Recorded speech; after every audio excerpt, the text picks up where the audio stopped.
live. We're on. You're a pretty handsome dude. Well, thank you. Some might say that I'm handsome too, and maybe it's because we're related. Could be. Hey, this is my cousin Zach, everyone. Welcome to another episode of Make It Great. Let's see how this goes. Hey, thanks for being here. Thanks for having me. We just got done tattooing him a couple minutes ago. Yeah. Like an hour. Not a couple minutes. That'd be crazy. That would be. It'd be a good time. Super motivated about a podcast. Let's go. We got a podcast right now. Let's go. I've been tattooing you quite a while. I'd say you got the blunt of the learning experience. I wouldn't say the brunt of it, but definitely like, you know. Well, blunts might have been involved also, but It probably at that time, yeah, definitely at that time, no. probably. Sorry, Mom. At least on my end. Anyways, but yeah, I think you were probably like my, I don't know, like third tattoo, and you're like, I just want big words on my back to commemorate my grandmother. Yeah, it's when Grandma died, and we were in for the funeral, and it was like I just had this vision of words underneath the cross that I already had for the family, and I'm like, this needs to be here. And you're like, I've never done words, but okay. Never done words. They're like bent around. I had to put on like different stencils, and then Mom and Dad's kitchen was a perfect place for that. That's right. But no, I appreciate it. It's like all those people that, you know, let me do stuff early on. It was like, you know, helping me just kind of get more into it and showing people that having people that supported me. It's like, oh, cool. So There for a while, it was like, what do you want me to pay you for a tattoo? And you'd be like, oh, just stop at this place and get me these size needles and some ink, and then come down. Go to 20 past 4 and pick me up if you want to get some weed smoking apparatuses and some freaking needles. Right. All in one place, a one-stop shop. Yeah, those were the days. Now I got to do it all professionally. Right. Look how far you've come. Look how far we've come. Now we're chatting about it. We are. On the internet. No. I mean, we've definitely, so I've known this man all my life. I'm very happy to have known him. You've taught me a ton of things, from Blink 182 song guitar to,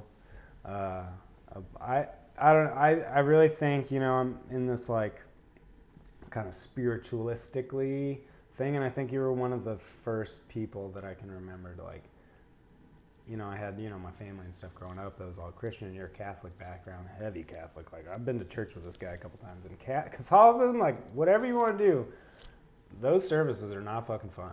Yeah. Like, very traditional. I was like, why is this so long? But I had a thought about something that you had said that resonated with me. It was like, I don't know, like, was it a couple years ago, or, I mean, it's probably been like a decade, where you like sanded off all your fingertips? Or what did you do to your fingertips? Oh, do you remember what? Yeah, I caught my two middle fingers between some metal pieces at work, and I basically cut the tips of them off from the nail down. Like, the whole pad was gone, like pretty good number of layers down. Yeah, and I remember you saying like that you were just like, and if you can't tell, he's kind of a freaking hippie, right? But in the best way possible. Like I remember you talking about like, yeah, I've just been like breathing like good energy into them, and they healed like really fast. Within like a week, I didn't have to have bandages on them anymore. and that like created this kind of like, I don't know, like kind of just Rolling Stone effect, where I was like, what? Like, and then like, you know, oh yeah, like setting intention into your body and like breathing good energy into different parts. I mean, that's what yoga is. That's what a lot of different stuff is now. And I remember that just being like one of those first moments where I was just like, maybe that shit works. Right. You know?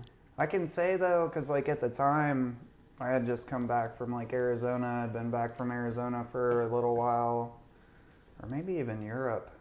I think it was after I'd left and been in Europe and then come back here.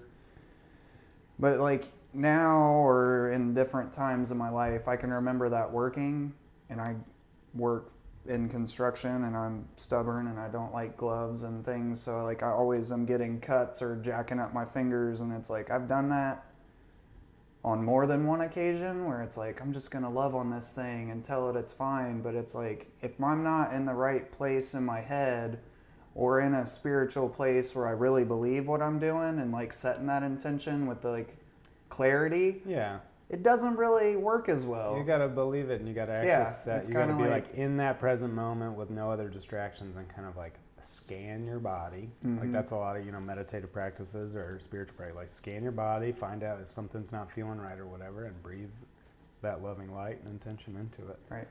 But yeah, so yeah, when you just got back from Arizona, so born and raised in Ohio. Sorry, everybody, Born here. Born in well, Indiana. born in Indiana and then raised in Ohio. That's Yeah, true. So, that's true. and I mean, well, you talked about going to Europe, and you did a bunch of I'm from, if you watched the episode with my dad, a pretty vanilla fan. But I feel like, like my mom's side gets a little wild. Like I have all my cousins who I didn't have any older brothers, but this guy is definitely one. And a couple others that I have on the mom side. But everybody on the mom side is always like doing a little bit crazier stuff. Yeah. Like stuff that I was like, ooh, I'm into. Like you, Trav, I don't want to list a ton of cousins, but everybody does like cool stuff or stuff that I was into. And you were like traveling to Europe and doing like staying on organic farms and woofing. Yeah. And I was always like looking into it and be like, that'd be so cool. I never pulled the trigger on that. But Not yet. Not yet. Maybe I'll just start one in my backyard. And I'll Yeah. be like, there's no organic farm, but if you want to come live here and start it, you can stay for free. And just like I'll just be like, hey, good job, like you're doing great. I think that'd be cool. Mm-hmm. Yeah. Well, I mean, that kind of what you would have been. Was that before or after Arizona? I was right after Arizona, so I was like 22-ish. And then you went to Europe. Well, yeah, so I turned 22 in Arizona, and then I left for Europe the first time with the woofing and the backpacking in like August.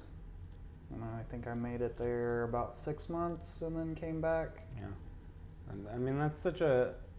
When people always ask, like, our family's talking or whatever, and like, oh yeah, that person needs to go to college, or is that person? I'm like, I wouldn't go to college. Just go to Europe and stay on an organic farm. Yeah. And like then, well, we know how college worked out for you. So it's Yeah, just like, right. College worked out well enough for them and me to come to a mutual agreement that I would not come back.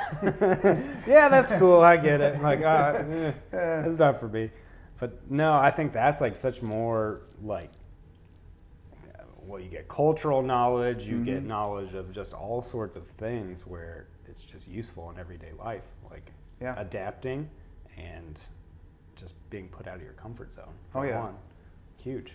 Like what was, I mean, I'm sure you could talk for days about experiences in Italy and stuff. Was it Italy and? Italy and Croatia were the two places that I stayed, but I traveled. The people I lived with in Italy, they had organic, they did potatoes and onions, but they raised like organic chickens and would sell those to like the resorts. They'd butcher chickens like every week or every other week, and they sold those to the resorts in the area because it was like the Italian Alps is where that farm was. But we would travel to like Germany to pick up like organic chiclets. Chiclets? Yeah, like we'd go in his like van. the little gum? Like the little organic gums? We'd go in his van and we would get flats of little baby chiclets that we would put in the back of the van, and we'd drive back to Italy, like, like a 3-hour drive to Germany or Austria. We'd meet somewhere in there, I think they were from Germany and we'd meet in Austria somewhere, and then he had a buddy that would spend the summers in the mountains with the cows and make cheese, like way high altitude. So we went and helped him close down. Like the cows were already back down in the valley, but he was like closing up the cabin he stayed in. So we were in the Italian or the Swiss Alps for a couple days just hanging out, which was cool. Just like all these things. And I've always been that way. Like I've always been a person that's like experience is key. I have a hard time passing judgment or really forming an opinion on anything until I like experience a version of that. So that was, I think, super beneficial to me to just get up see and all just that. go. It's cool, and I'm sure it's an organization that still exists. So Oh yeah, it's like check it out if you're watching this. You're a youngster, want some new And they have them in new the U.S. experiences. too. Yeah, They- there's if stuff. you don't I even remember wanna looking leave at the like. U.S. I remember looking at like. I probably couldn't go across these, but I was looking at like British Columbia or something. Like, yeah, that's pretty close. And there was a ton. And yeah, there's a bunch in the U.S. But it's like, I want to experience a little bit of something different, which that wouldn't be. And I feel anything like too crazy. I feel like it Don't was ya know? pretty cheap. Like it's like a year membership, and I think it cost me like $30. Yeah. And I Well, got with an inflation, email. who knows Yeah, what it with is now. inflation, who knows? Who But knows? I got an email every week that was like 18 pages long PDF of farms, different locations, and what they needed and Yeah. what they offered. Because some of them were different. Some paid, some don't. Some have a room you stay in. Some are just like you camp in my front yard and Yeah. eat whatever we want, you Yeah, know, which that's- is cool too. That's awesome. Yeah, maybe I could set that up in my backyard. Like, yeah, we can have a small garden, some chickens, and you can sleep in the basement. Right. Just let my dog Perfect. out. Like, you can stay for free. Maybe I'll pay you. Shit, I Yeah. don't know. Perfect. That sounds like a cool way for some cheap labor. Right. All right, now I got my wheels turning, dude. I'm gonna write that down. Join Woofing, Join Woofing. small organic farm in downtown-ish Indianapolis. Right. No, that's awesome. Yeah, I think experience, like what you said, experience is key. Like, I mean, I think that gave me like, you know, seeing you do all that stuff, and I think, you know, Trav probably traveled around and stuff, and that's just like my other cousin Travis, who, well, hopefully we'll have on here eventually, but just like two older brothers to me that, you know, just kind of whooped my mind mentally on, you know, keeping it interesting, I guess. And that's like, oh, I'll move out to Colorado, or I moved to Hawaii for a month, or I moved to Florida for a month. Right. Same thing, like living out of my car, just trying to experience and figure out what you want to make of life. And I think, like you said, with the family thing, like, you know, my mom is your mom's sister. Blood. And, yeah, right. Like, I don't ever remember really being, like, and I was pretty, like, I came home and told I'd already bought a one-way ticket to Europe. And I had like $200 left to my name. And I had a passport and a one-way ticket, and I didn't tell my parents. And I showed up at their door. I drove home from Arizona without telling them, and showed up at their door and was just like, hey, I leave for Italy on a one-way ticket in 2 weeks. Yeah, which as a parent now, I can totally would understand if my parents like freaked out, but they didn't. My mom and dad both were like, my dad was like, I have to offer you, because I was stressing the closer it got. I was really like, I'm about to do this thing. Like, oh Yeah. God, maybe this was a terrible idea. And my dad's like, you know, I'll buy the ticket back from you. And you could do like, you know, the Appalachian Trail or the Sierra Nevadas or Get something. out of your system Yeah, instead of you going know, halfway and like, across the country. and that was his way of being supportive about it, because he knew I was like worried about it. And my mom like went to the stores, and like we were looking at camping stuff, and I had bought some, but there was like a few things that she was like, you need this, so let's go, and like researched it. But they were so supportive, and I feel like our family in general has been supportive of like, I mean, like, We're all pretty, you're a tattooer, you know what I mean? we're all Like, pretty. it's just- Everybody's doing wild stuff, and it's never been, you know, too much. Like even our grandparents, you Yeah. know, they don't understand much. no, but they laugh at but it, they and they're laugh just and like, okay, whatever, live you know. your life, you know. So which I think is important. It is like and I said it last time. I'm just so fortunate and understand that, like, and be super grateful, because that's not always the case. Like we got super lucky, and it's just great. And I try to be supportive of anybody that tells me their crazy shit ideas. It's Right. like, yeah, do it. Like, Right. quit your job. Oh yeah. Do whatever you want. I'm here for it. So, yeah, we got pretty lucky. Well, and being from parents that were super supportive, you kind of pushed the boundary on that a little bit, didn't you? Oh yeah. And I learned some hard way, some stuff. And There is a line of where the support will no longer be there. Love, definitely, always the love, but the ability to take all the dumb shit that I was throwing down at them was like, they're definitely reached. I pushed that line, and then it all of a sudden was there. There was, and we can like dip into that a little bit just as like a forewarning to any viewers of like, you know, I loved you, and I still do, and always will. And even during, you know, some darker periods in your life, I remember you were, you know, kind of dabbling in some stuff that you shouldn't have been, a little bit of drugs here and there, and you know, we're just like, okay, like, I love you, Zach, like, you gotta do whatever. But I remember one night where you texted me and you're like, hey, I think I really need some tattoos right now. And I don't like blame myself for it, but I was like just busy the next day. I had a full schedule and I was like, I'm not gonna be able to do it. And then week later, 2 weeks later, you're in jail for, how long were you in jail?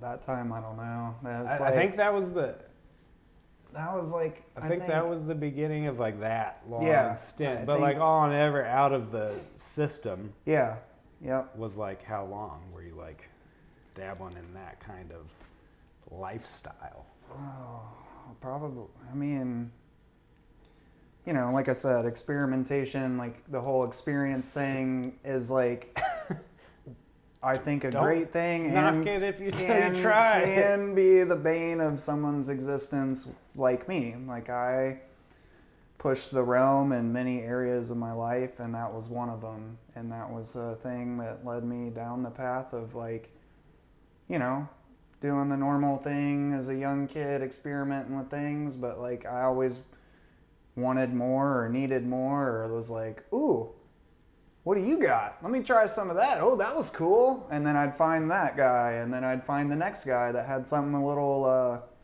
better, or, you know, whatever you want to call it. So I mean, outside of the realm of what people would consider like normal experimentation, I probably dabbled in that world for a good 10 years. Yeah. In the last 6 years of that world, like it consumed me, and that's all.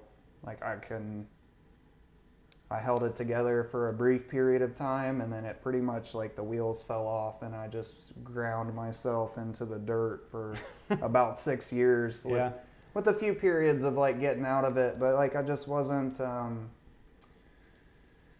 I think I had been out of it for about, I don't know, 8 or 9 months. I remember that conversation and like talking to you, because I felt myself like slipping. Mm-hmm. And I like looking back on it, I'm like, oh man, that was like a cry for help type thing. Like, let me go see my cousin. Let's talk about the shit that we usually talk about, and like get tattooed and get that out of the system. And then, you know, and then I think literally it was like the next week or something. I was like, oh. Well, because we are family, and I think that's kind of like the difference. We talked about it a little bit earlier. Like, it's not like I don't see any difference between like my brothers and like you and Trav and the cousins. Like we were raised in a family that was very close and loving, and to me, there's no separation from like our conversations versus what I would talk to with my brothers. You know what I mean? And I think it's always been that way, and it is like a that was the bummer. Is like, oh shit, like can't take anything back, just learn from experiences. But like if I could go back and be like, yeah, come, I'll make time. Like that is a valuable lesson that I've learned. It's like fucking family or friends need something, and you know they're not in like, just say yes. Do what you can, be supportive in any way, no matter how much crazy stuff's been going on. Well, and I also think like self-sabotage is sort of like a main component of a lot of my story, if you will, because I was raised in a way that like there were expectations, which aren't bad. Like I think they were good and they were valid expectations, and I rebelled against them to an extent. But it's also like I'm naturally good at most things that I pick up because I am somewhat intelligent and I'm somewhat athletic. And I'd say you are. You know, when I learn something new, I almost get obsessive about it to where I'm good at it. Like I pick it up fairly quickly because I pay attention and watch how other people do it.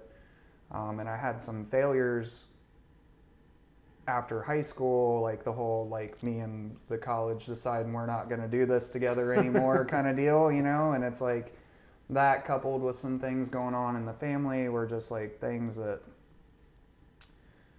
were some of like my first, I would say, like major failures, and I didn't know how to handle that. I didn't know how to handle that type of adversity.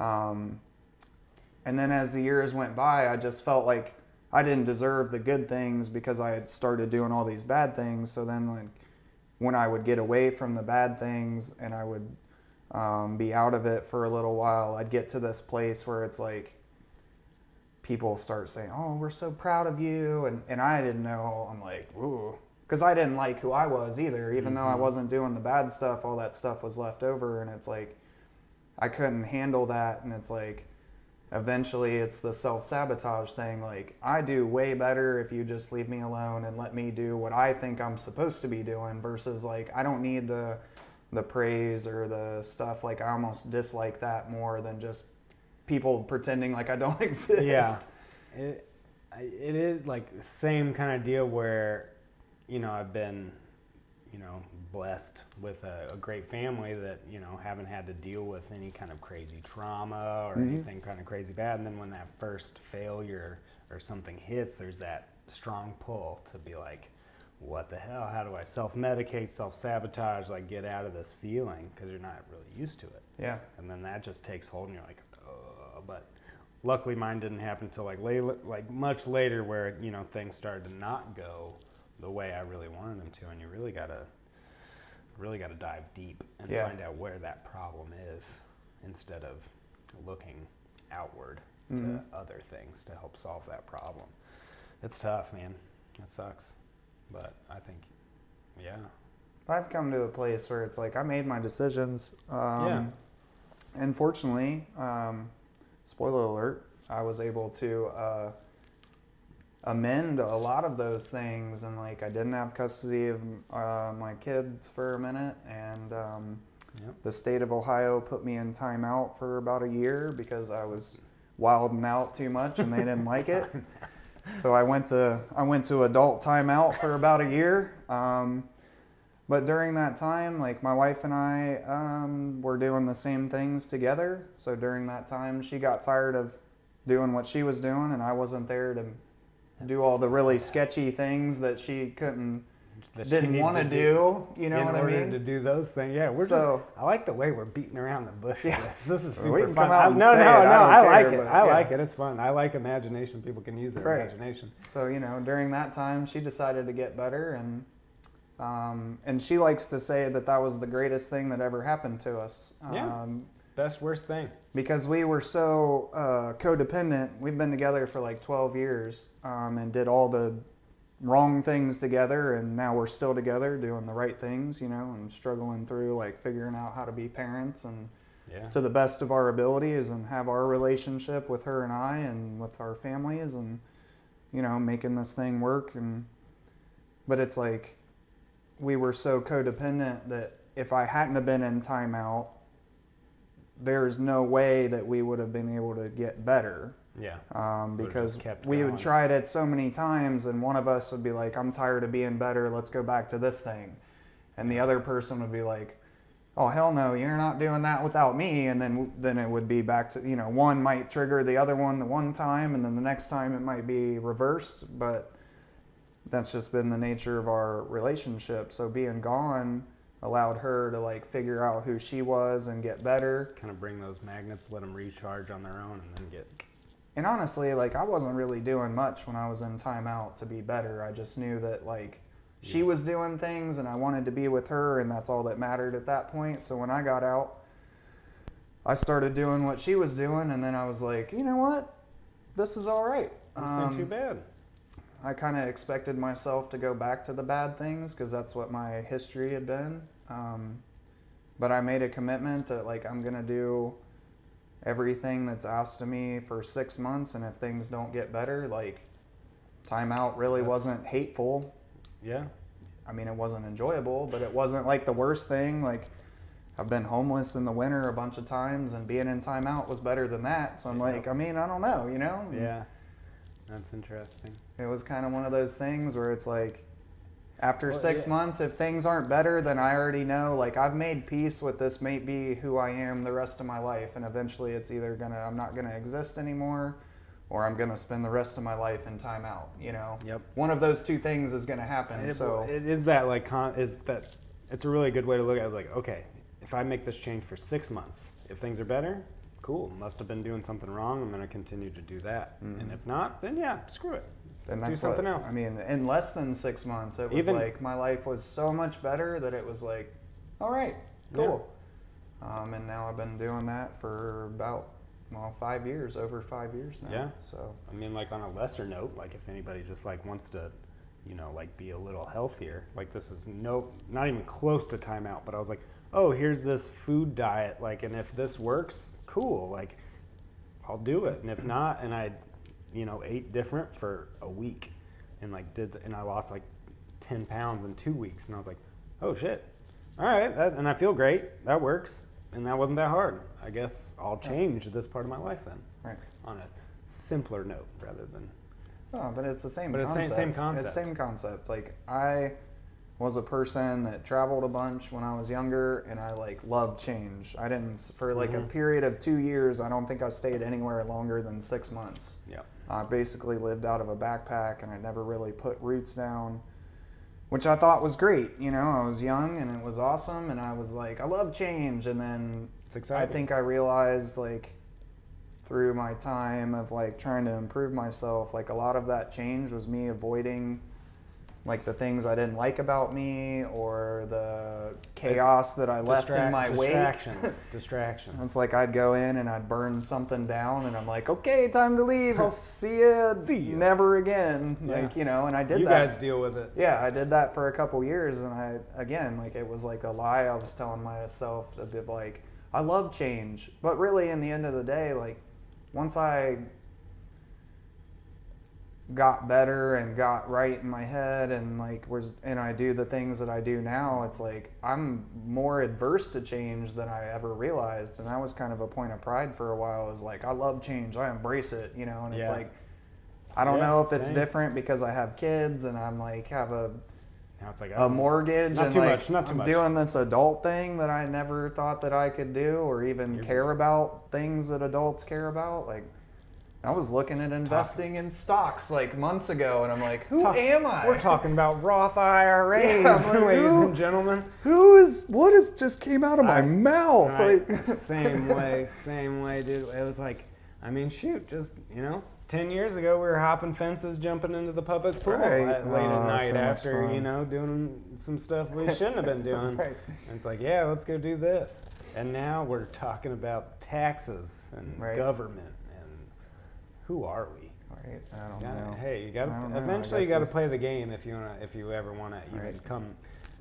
I don't know if winning the game is a possibility, but if you even want to come close, you got to kind of play the game a little bit. Right. Or if you want to change the game, you got to play the game True. to even change it. And I think I've kind of come to that place too, where it's like I've sort of made peace with this whole like, you know, I can be an adult in some areas of my life, and if you ask my wife, she has 4 kids and I'm one of them, which is cool. Like I'm cool with that, but I go to work and I pay the bills, and you know, with her help, you know, we're a team and all that. But it's like I've kind of realized that like you said, like I want to play the game my way, Yeah. but to do that, I got to be a part of the game.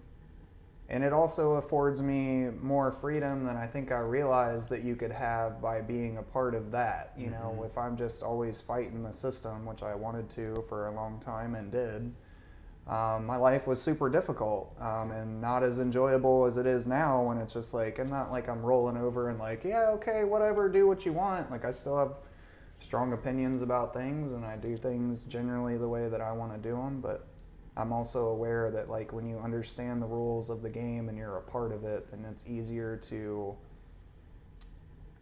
I don't really want to use the word manipulate, but that's kind of the right word for it. You like can manipulate kind of the game. manipulate the system in the game to fit your needs and your desires and what you want to accomplish. And I'm not great at it yet, but I'm definitely like learning it more. And That's what we were talking about outside. It's like, you know, what's your big lofty goal that you have for your life? And I've like, you know, I'd never really had that. I mean, I think when you're young, like, I'll be dead by 30 for sure. Oh, and yeah. in your case, it's probably I was closer like, to what I was guarantee thinking. there's dude. no way I'm But- making it But to now 30. it's like, okay, I'm here. If I'm going to continue, you got to play this game. How do I want to play it? And what's my big goal where I can, you know, either help a bunch of people or get this massive thing done, and what steps do I need to take in order to get there? Well, you got to play the game, you got to do this, do this, do this, and it's like, and that'll award you certain freedoms within this game. I like how cryptic we're being with everything. It's super fun. That's great. very, I like it. And yeah, it's been an interesting transition from that, living in a car and going from place to place to place and moving around. Same as you, not to the crazy extent that you did, but I think I got a little taste of it because I was a little like, I don't know, not jealous, but a little inspired. Yeah. Like, oh, that's cool. Well, and I remember like being, and that's funny you use the word jealous because like I did travel so much, and I stopped traveling when I met my wife, who's my wife now. But when I met her, she's older than me and had 2 kids from a previous marriage that were young, and we played this game for a while because I was like, I'm not staying here. I'm gonna go travel. I'm just a dirty hobo that lives out of a backpack.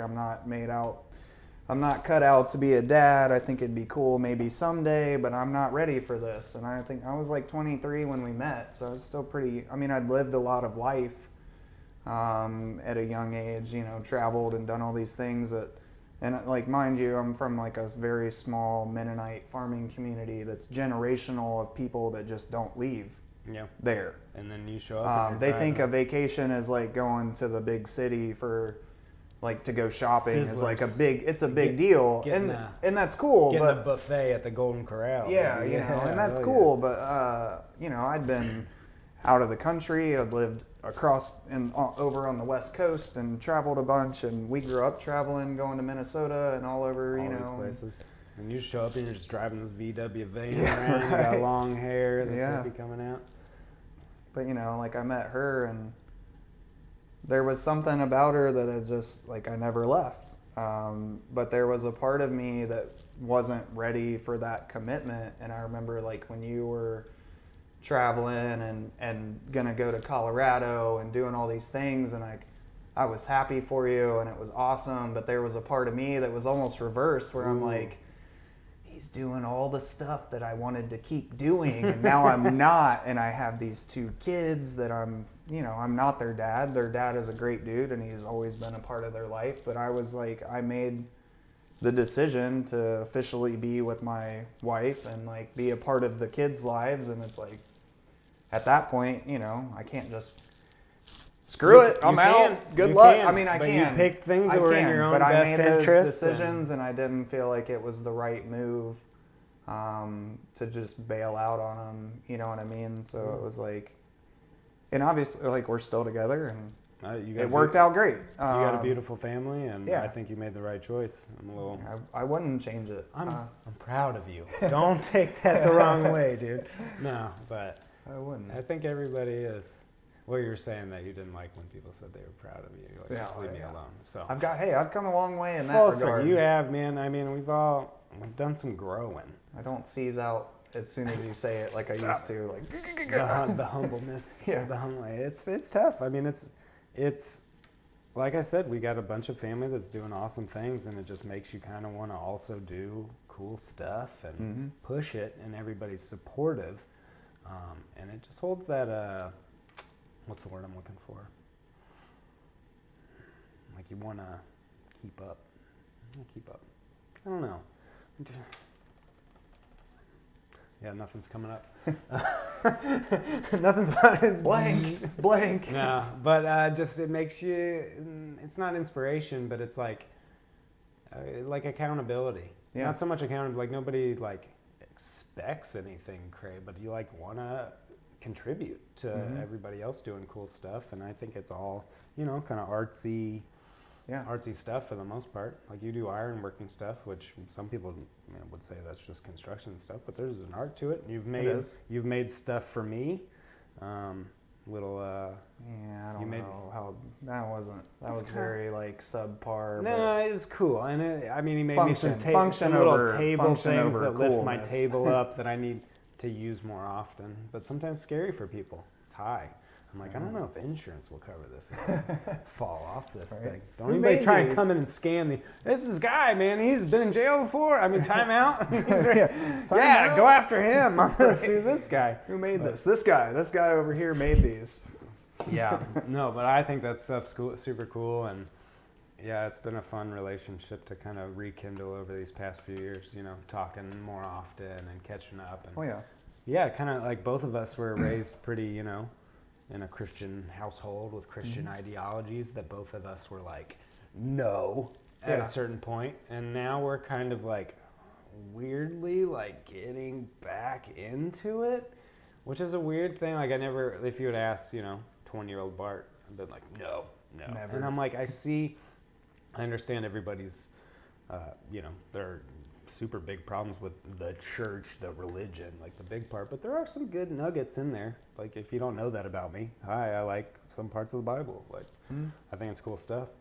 There's Well, and I lived with great a pastor stories. for a while. Yeah. And it was like it was very eye-opening for me living with him because I was still very much like I'm never going back to this.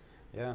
But I went to his church because that was one of the requirements living with him. You had to do something spiritual for at least an hour every week, and it just was easier to go with him to his church. And I really liked the dude. He wasn't like he's very passionate about what he does, but he never brought up spirituality unless I brought it up. That was something that we never talked about when we were working together or anything outside of the church, So it's like, and I remember like I lived with him for 7 or 8 months, and I remember like feeling myself like you're saying, like kinda, maybe there's something to this. Why maybe are all these people so happy? Yeah, and I remember fighting that like wholeheartedly, and even talking to him about it. Like, dude, I What are you think doing? despite myself, I'm starting to turn around again, and I don't know if I like this or not. And It is weird. I've talked to a lot of people in the same situation where they rebelled against it, and I'm not like. I know all the hypocrisies. I know all of the bad things that the church has done, but really what I'm talking about is like the spiritualistic side of it, not so much the religion. well, I think That that's I can't get that, down That with. distinction is key. It's key. It's not like, I'm not talking about like the big overarching. It's like I go to church and I think it's boring. Like I want like spiritual, and I feel like church now, depending on what church you go to, if you got a cool church that's sick, invite me. I look like I might, if everybody looks like me there, that'd be cool. There are some crazy churches out there. But like, I like, I don't know, getting real deep into it, like metaphysical stuff with like, it's just more interesting. But I went to church on like Christmas and I was like, this is like just washed, like just like glazed over, just like, ugh, it's just boring. I could say, though, from my side of things, like talking about the spiritual thing, I think that's a place where you've been a huge inspiration for me in the last couple years because, like, I'm doing my thing to help me not be in timeout anymore.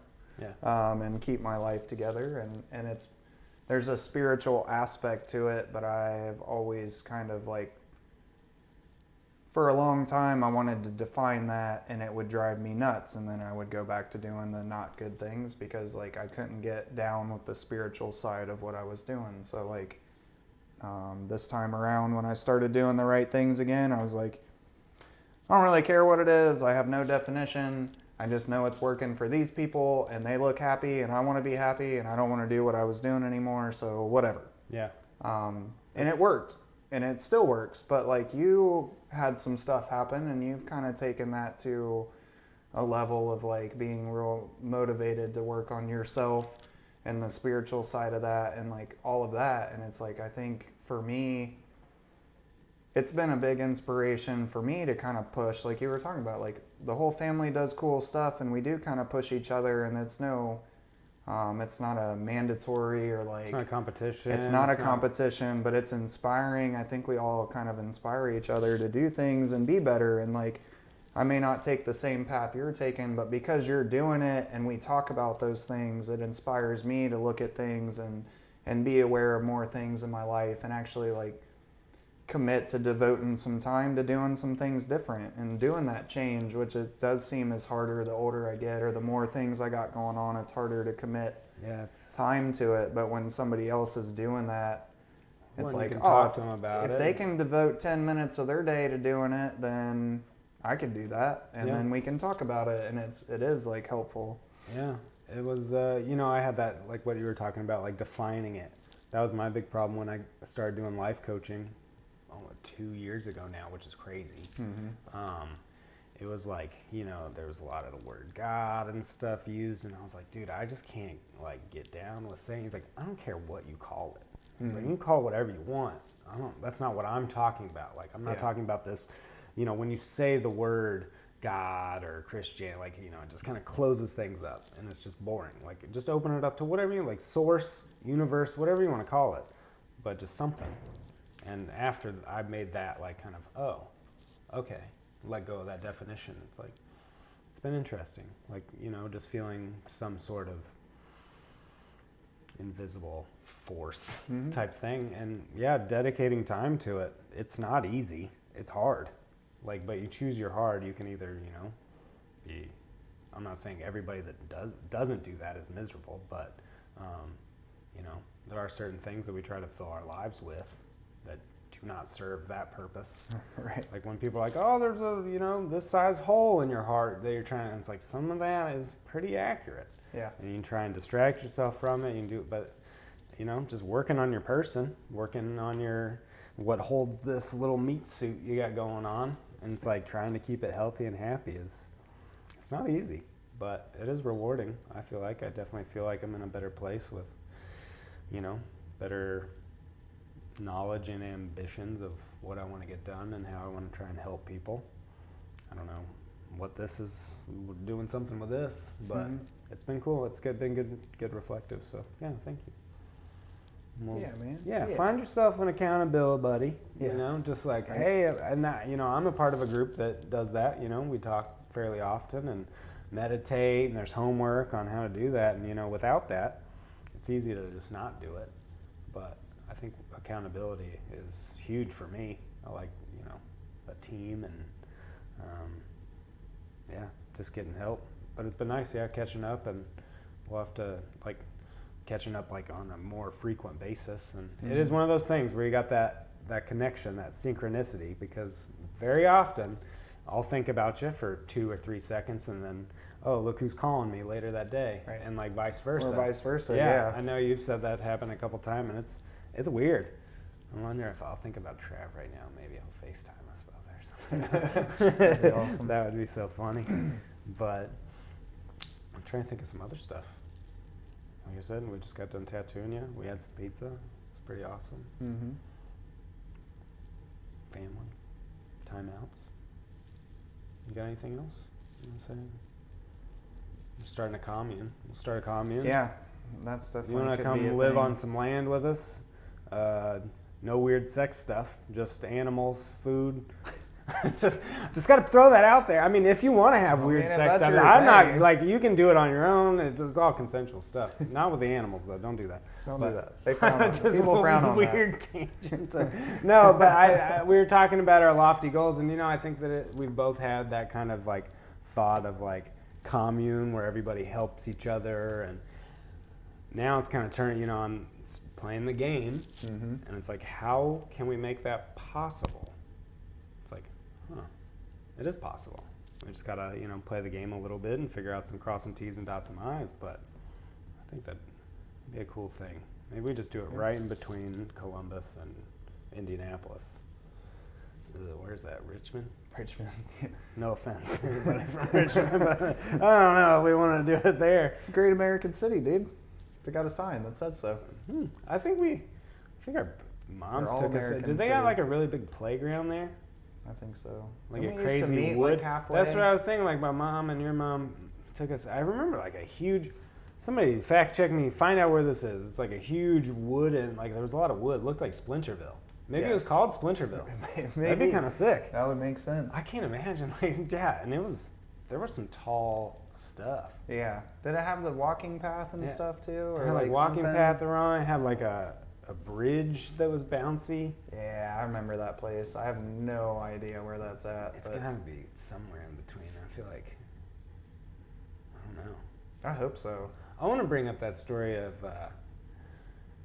rebellion and not listening to authority. This is just a fun story that I like to tell. You and your good friend, I believe it was Matt Funk, you guys locked me in your basement.